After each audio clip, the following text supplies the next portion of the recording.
Welcome to another episode of The Artsy Raven, a show about writing and publishing with your host, J.F. Garrard.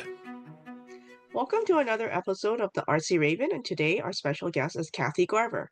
Kathy is best known worldwide as Cissy on the hit CBS series Family Affair, has built a 6-decade career that began as a child actor in The Ten Commandments and spans film, television, stage, and award-winning voiceover work.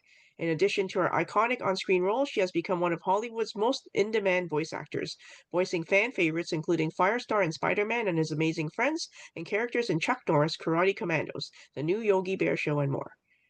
Garver has narrated more than 80 audiobooks, earning 4 Audie Awards and now a Grammy nomination for her narration of Elvis, Rocky and Me, the Carol Connor story. She is also a successful author with multiple titles, including Surviving Cissy, Ex-Child Stars, and the Family Affair Cookbook. Her latest book, Romancing with the Stars, Inspiring Hollywood's Love Stories, co-authored with Doug Hartline, highlights inspiring love stories that cast a different, positive light on Hollywood relationships that have stood the test of time. Today, Kathy continues to act, write, and record, remaining one of the most beloved and enduring talents of classic television and voice-over entertainment. So welcome, Kathy. Well, thank you, Jeff. That was a very nice introduction. I appreciate it. Okay. Can you give us a short introduction to your background, as you can tell us, like, basically, I guess from the beginning into now, like how did we end up here? Yes, well, it was a very long time ago, and I'll try and do the condensed version. It started when I was 3 years old at the Meglin Studios in Hollywood, learning how to sing and dance, and then segued to my first movie, The Night of the Hunter, which has now been proclaimed one of the best psycho thrillers that was ever filmed.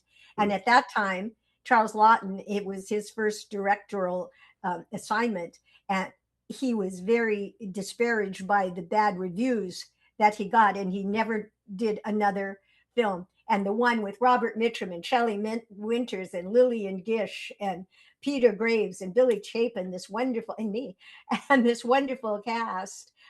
Now it's looked at as one of the best, as I say, movies ever made. From there, I went to the Ten Commandments, as you mentioned, and then I started doing a lot of guest stars on what was happening that day. Death Valley Days, The Rifleman, Sheriff of Cochise. They were really into Westerns at that time. Then they segued into more sitcoms, and I did episodes of Father Knows Best. Went to college, went to UCLA, and got a degree in speech and psychology. In my third year, I got the role of Cissy in Family Affair, which is celebrating its 60th anniversary, which is very odd to me, JF, since I am only 50. But it could be the magic of Hollywood. Could be me lying. No, I'm not. And 60th anniversary, and I'm doing a nice a little stint on Catchy Comedies on September 13th, which is the day after it debuted, of my 8 favorite episodes I'm going to host, and most of them do have to do with me, Cissy's apartment, the new Cissy, etc. We had 32 episodes that we did, 5 seasons. It's amusing to me now when, like, someone's on Netflix. I went to this thing last night from the TV Academy. Oh, and we got picked up for a second season for another 8. But anyway, times have changed. And from there, I got into my voiceover career, as you alluded to, and did those series, and my audiobook career, which I really liked. And now I just got back from China, where I starred in a vertical. I love these new verticals. They are made so they can fit on the camera. So they're just like 2-minute little episodes. The story's the same. And they say, oh, okay, I married a hidden billionaire, or my garbage man turned out to be a millionaire. And so they do little cliffhangers each episode. Talk about small episodes. So 2 minutes, and this is, and then what happened, and then what happened, and then, well, if you want to find out more, subscribe. It's really turned into a billion-dollar business, and it's doing very well. And I've just been asked to be on an advisory board here in Los Angeles, in California, where friend of mine and producer, we're going to do a vertical company, short drama company. So that's Oh, my okay. I was going background, to and ask that's where kind you, of where I am now.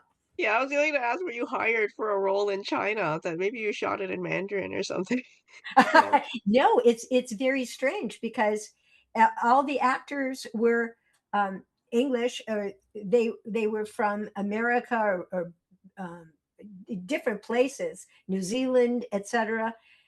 And the entire crew and director, they were all Chinese, and they all spoke Chinese. And this one person, I mean, how did she do it? She was the assistant director and the translator. So the director would say something, he says, okay, move here. And there was always seemingly a lot of chaos, and people yelling at people to do things, but Yeah. I didn't know what they were saying. I mean, I thank goodness for Google Translate. I was saying, Google Translate, what does this mean? And so Are that you allowed to tell us what role you played? Like, were you a really rich lady or something? yes, I was very rich lady. I Yeah. was the matriarch of the house. I was abused by my husband, and his daughter had left home, and then she had come back a zillionaire star, like a Starlink she owned, and they gave each other $500,000 watches. Talk about fantasy. And they say Family Affair was fantasy. But it was interesting because they built this incredible studio, great big studio. And whereas 20th Century Fox and Paramount or whatever, they would have facades of buildings. Yeah. Yeah. They built the whole building. Oh my So God. it was a mansion and with beautiful ballroom, but nothing worked. So the kitchen didn't have any water and the bathrooms Yeah. didn't work, but it was just for looks. But it was the whole building beautifully furnished. So Oh, it was quite an experience, I must say. interesting. And you spoke English, I presume, and the cast spoke English. Okay. Yes, right. Oh, Because okay. it's global, Yes. and they and that's what's making it so popular, Hmm. because it's gone global, just as audiobooks now have just exploded and gone global as well. So it's been a boom to a lot of these entertainment outlet type things. Yeah, and you're on the edge of everything. My goodness. Yeah, yeah. For 50, I'm still hanging in there. Yeah. Okay, let's get back to your book. So, what inspired you to write a book? Like, it's a very feel-good book compared to a lot of things out there. Right, yes. And this is my sixth book that I have written. I wrote my first book. Well, being an actor, it's like a gig thing. You do a movie, and then, you lose your job. It's the top of the angst. You don't have a job. Oh, okay. What am I going to do now? So you do a voiceover thing, or you do a thing. Well, I like to write. And as I say, I graduated from UCLA and had English. And so I looked at it first. I said, how am I going to write a whole book? And then I looked at it as just writing a theme in college. I said, this can't be so hard. I said, I'll write the introduction, I'll write the body of it, and then I'll write the conclusion. So it turns out that all my books are nonfiction, because that's what I lean to. And this particular book, I have it right here, Romancing with the Stars. Uh, I have a co-author, and he came up, and he loves celebrities and classic movies, and he's very romantic. He's like the most romantic person, except for my husband, to whom I was Okay. married 44 years. But he dresses romantic, and he takes his wife. He's been married 45 years, takes her to romantic places. So he wanted to combine that. Hmm. When he first approached me, he says, "Oh, I want to write this, long-term relationships in Hollywood." Well, I thought, JF, this was going to be a very short book, um, Hmm. because it turned out it's a very long book, and there's a lot more long-term relationships in Hollywood that one would imagine. So there's 27 couples, and one of the criteria, they had to be married at least 25 years. But we have Frankie Avalon for 60 years, and Pat Wow. Boone 65 years. Allison Arngrim from Little House on the Prairie she was married 25 years. She just slid in under that. And then what we have done is put an adjunct to each of their stories, how they met and what were their most romantic places, and we show how the reader can duplicate these or recreate these romantic places. For instance, Morgan Brittany and Jack Gill, her husband, who is a star stuntman, what was your most romantic moment and place? And they said, on safari in Africa, looking out at the sky with all the beautiful twinkling stars. I said, oh, okay. So then we say, well, if you would like to recreate this, and we give a whole list of different safaris that people could take in Kenya or South Africa or whatever. And if this is a little pricey, and we do this for every chapter, whatever the moment is, well, then how about going to the zoo? There's, and then we give like different zoos, San Diego Zoo or the Cleveland Zoo, and take some wine and cheese and crackers in a blanket or whatever. If this is still too pricey, just cuddle up at home and watch African Queen on the movies with Humphrey Bogart and Katharine Hepburn. So that is what is the structure of it. Okay.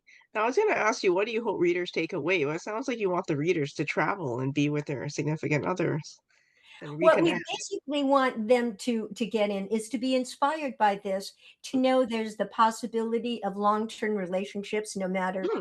what the dynamic might be. If there is tragedy or if there is joyfulness, how to, put that together and know and commit that you're in for the long haul. But there's some roadside attractions along the way, that you can see. And that it's, I think, important to trust your partner, and that makes for it. What we also found is that there is a spirituality thread that goes through them. And then when their relationship was hitting the rocks, or the roller coaster was on its down instead of its up, they would look to say, well, what can we do, to stay together? And they would find that they agreed that there was something larger than themselves and that they were committed. Oh, that's funny. I have a small child, and I was telling them, in the future, you might have a boyfriend, girlfriend, and, if things happen, you guys might break up. And they were like, but why? If we love each other, why would we want to break up? And I was like, that's a good question. I said, Oh, life is complicated, my child. that gives me chills, and it's just the innocence of that. Well, Yeah. why would we? Yeah. And that's what we, I think, need to get back to what we truly are, and it spread that to the next one. Hmm. Now, what was the most challenging part of working on this book? This is what I will not do again. And I told Doug, after we got these wonderful stories, we sent them. He says, "Oh, we have to do this." I said, "No, no, no, Doug." Sent them back to the people so they could read them, and say, "Oh, well, no, I really don't like it that way," or "I'll change this." I said, "Doug, we are the writers. We are like journalists. We are doing what they say, but we're the writers. It doesn't say written by, Kathy Garver and Frankie Avalon. It's Kathy Garver and Doug Hartline." So I would try to talk him out of that even more. And not only because it would come back and change what we're doing, but they took forever. They took Yes. they took forever to get it back. Yeah. So that was the challenge, and that's what I would do differently on our sequel. Okay. Now, do you have any advice for people who also want to write a book? Do it. Okay. Everybody has a story in them, and every story needs to be told. And that's what I would tell. And don't be afraid of it. Say, "Oh, I can't write it." It's your words. It's what you feel. It's not for your sister, your uncle, your spouse. It's for you. You write your own words, and just do it. Just sit down and pretend it's an assignment from school. And that's my advice. And I'm sticking to it. But yeah. Okay. Now, we're at the part of the podcast where you'll do a reading. So, can you give us a bit of context, and then you can start reading? Okay, so this is a chapter about Ruta Lee and her would-be husband, Webb. So in the middle here, it says, how would these two from these very different worlds come together? It would come down to a pair of shoes. To begin the story, Ruta, with her generous heart, had agreed to fly after a performance in Dallas to appear as a guest star at the 1974 LPGA tournament in Naples, Florida. A generous donation to the Thalians had been promised in recognition of her time and trouble. Following her guest appearance, she became feverish and ill, yet had to take a return flight from Miami to Dallas to perform that evening. She was at the check-in counter wearing no makeup at the airline, large dark glasses, her hair pulled back under a babushka scarf, and dabbing her runny red nose. Believe it or not, it was Valentine's Day. Something caught her eye as she stood there, hoping that a couple of hours of sleep on the plane would enable her to perform that night. Looking down the hall, she saw a pair of Gucci loafers walking towards her. She looked up a little further and saw a nice pair of slacks with a perfect crease running up them. A little higher up was a double-breasted blazer with gold buttons. Then she saw his face, with the silver hair, a cross between Clint Eastwood and Lee Marvin. It looked as though he was going to rock right up to her, but he walked right by, like two ships passing in the night. So much for romance. But wait, the story isn't over yet. As Ruta was on the plane, stowing her luggage under her seat, she spotted those loafers again. "Is this seat taken?" he asked. Ruta said, for the last time in her life, "No," he replied. "I am Weblo." Ruta replied, "Hello, my name is Ruta Lee, and we should be married because then I'd be Ruta Lee Low, and we could open a Chinese laundry." They talked for 2 hours, and Ruta forgot how sick she was. They exchanged information and soon found themselves in a long-distance yet romantic relationship, seeing each other whenever possible and wherever their schedules allowed. They would marry on Valentine's Day, 1976, exactly 2 years after they first met. Oh, thank you very much for spending time with us today on the Artsy Raven. Thank you. I appreciate it. The Artsy Raven is produced by Dark Helix Press. Introduction voiceover by Chris Gorman. Music by Tim Moore. Please access your bonus content on the Patreon website. Thank you very much for listening, and please stay